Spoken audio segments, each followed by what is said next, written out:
The snow fell softly on Madison Avenue, each flake drifting down like a whispered secret.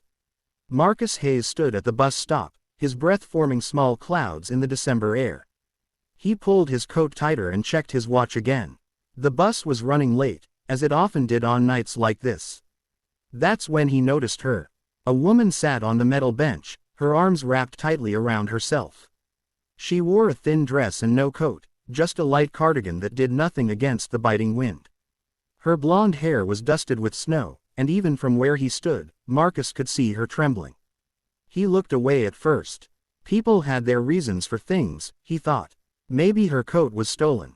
Maybe she'd lost it. Maybe she was waiting for someone to bring her one. It wasn't his business. But the wind picked up, and he heard her teeth chattering. Marcus sighed. He couldn't just stand there.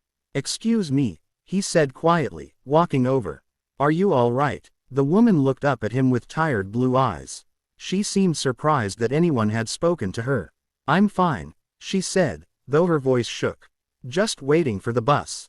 "You're freezing," Marcus said simply. He began unbuttoning his jacket. "Here, take this." "No, I couldn't. Please," he interrupted gently. "I've got a sweater on underneath. You need it more than I do." For a moment, she just stared at him. Then, slowly, she reached out and took the jacket. She pulled it around her shoulders, and Marcus saw her body relax as the warmth surrounded her. "Thank you," she whispered. Marcus nodded and stepped back to his spot, rubbing his arms. The cold bit through his sweater immediately, but he felt warmer somehow.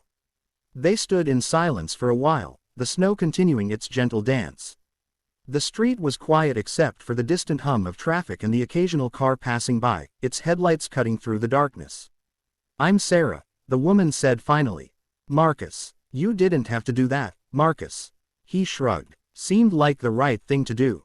Sarah pulled the jacket tighter. "Most people would have just looked away." "Maybe," Marcus said, "but my grandmother always told me that kindness costs nothing. And it was just a jacket."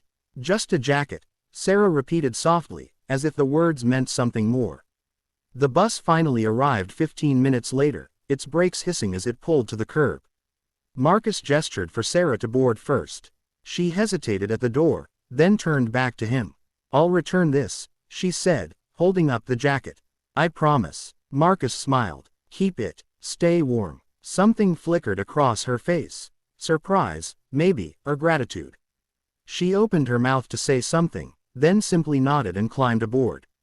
Marcus followed, finding a seat near the back while Sarah sat closer to the front. He didn't think much about it after that night. The jacket had been old anyway, and seeing someone warm was worth more than any piece of clothing.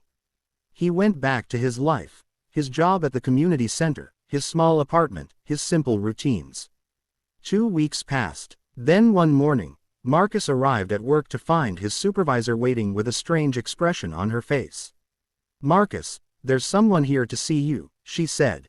"She says it's important." He walked to the lobby and stopped short. Sarah stood there, looking completely different.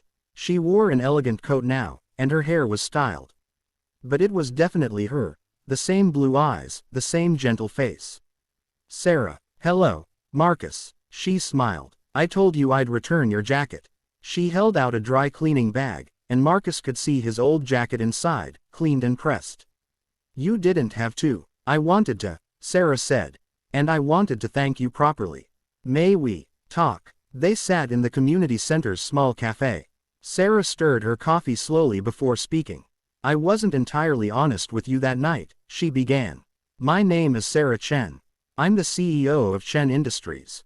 Marcus blinked. Chen Industries was one of the largest tech companies in the city. "That night, I'd just come from a board meeting where I was voted out of my own company," Sarah continued quietly. "The company my father built.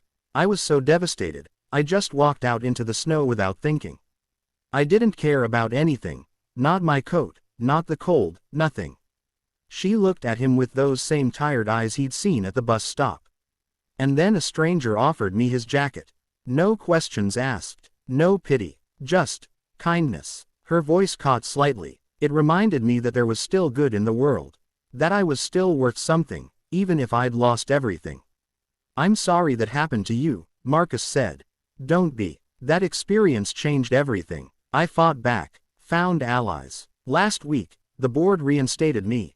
Sarah smiled. And I've been looking for you ever since. She pulled out an envelope and slid it across the table. I'd like to offer you a position at Chen Industries, director of our new community relations department. We need someone who understands real kindness. Marcus stared at the envelope, then at Sarah. I don't have a business degree, he said slowly. You have something better. You have heart. Outside, snow began to fall again. Marcus thought about that night, about a simple choice to be kind. He thought about how the smallest gestures could ripple outward in ways we never expect. When do I start? He asked. Sarah's smile lit up the room like sunshine breaking through winter clouds. Sometimes, Marcus thought later, a jacket is just a jacket. And sometimes, it's the beginning of everything.